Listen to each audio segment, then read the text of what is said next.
নমস্কার, আমি ভূমি। আমার আরও একটি নতুন ব্লগে আপনাদের সকলকে স্বাগত জানাই। চলুন শুরু করছি আজকে আরও একটি নতুন ব্লগ।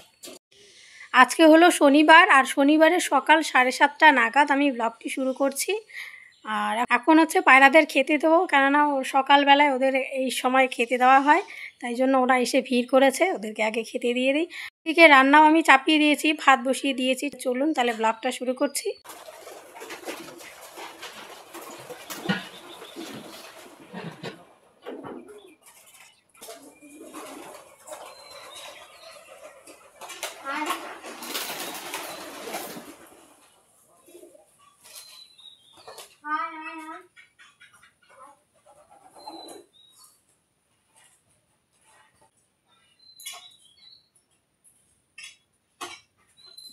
পায়রাদের খেতে দিয়ে চলে এসেছি রান্নাঘরে, আর এসে দেখছি ভাত প্রায় হয়ে গেছে, একটুখানি বাকি আছে। যাই হোক, হতে থাক। ওইদিকে আমি ডাল রান্না করব, সেই জন্য যে ডালটা আগে নিয়ে নিই। ডালগুলো একটুখানি আমি ভিজিয়ে রাখবো, কেননা এগুলো হলো আমাদের ঘরের ডাল, মানে মাঠে ফেলেছিল সেই ডালগুলো। আর এগুলো যখন ভাঙিয়ে আনা হয়েছে না, তখন ডালের খোসাগুলো না ঠিক মতো ওঠেনি, সেই জন্য রান্না করার একটু আগে আমি এগুলো ভিজিয়ে রাখি।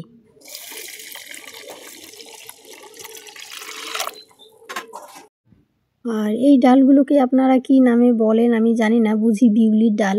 আর আমরা কিন্তু এই ডালগুলোকে বলি ঠাকুরির ডাল।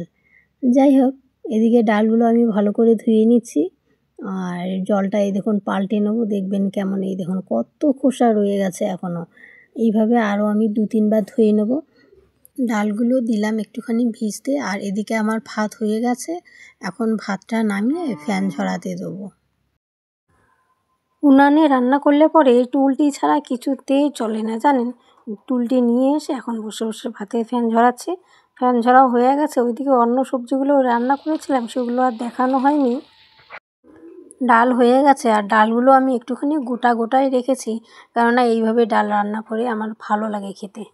সাথে রয়েছে পটল ভাজা, আর এখানে কড়াইতে হচ্ছে, মানে হয়ে গেছে প্রায়। কি বলুন তো, এগুলো হলো কানাই ডিঙা ফুল, আমরা এগুলোকে বলি সুরিমালা ফুল।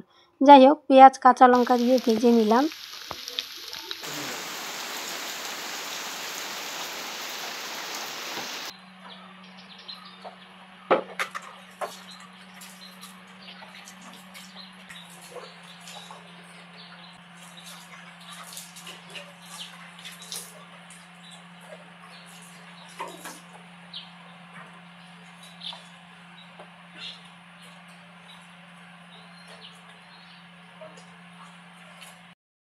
এগারোটা 11:30 নাগাদ বৃষ্টি এসেছিল, আর ভালোই বৃষ্টি পড়েছিল, কিন্তু এখন সেরকম বৃষ্টিটা নেই, থেমেছে।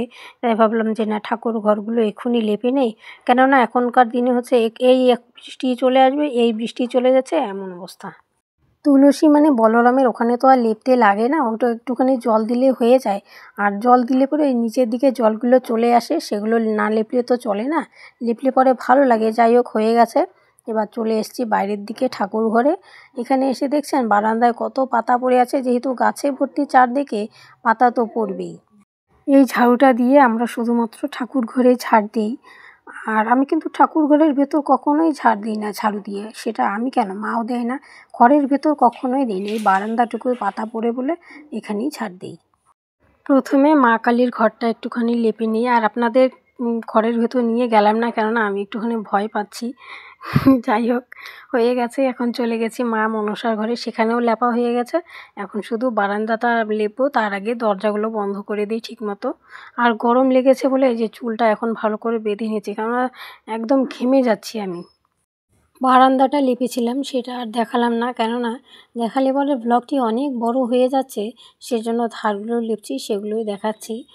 আর এদিকে ধারগুলো তাও ঠিকই আছে, কিন্তু এই যে দিক দিয়ে আর কি ঘরে ওঠা হয়, ওই যে সিঁড়ির দিকটা, মানে মাটি দিয়ে সিঁড়ি তৈরি, যাই হোক, সেটা একদম ভেঙে যাচ্ছে। বৃষ্টি পড়ছে তো, বৃষ্টি পড়লে পরে ভেঙে ভেঙে যাচ্ছে। জানি না এটা কখন বৃষ্টি ছাড়বে, আর তখন এটা আবার আমাকে মাটি দিয়ে ঠিক করে দিতে হবে। আর এখন এমনি চলে যাবে, এমনি এমনি করে।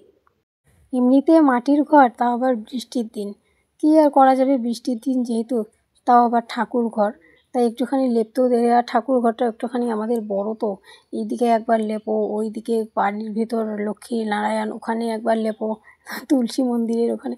মানে আমার এই ঠাকুর ঘরও লেপতে অনেকখানি সময় লাগে। যাই হোক, সময় লাগলে কি ঠাকুর তাও ভালো ভালো রাখুক, এই আর কি। যাই হোক, হয়েও গেছে আমার লেপা প্রায়।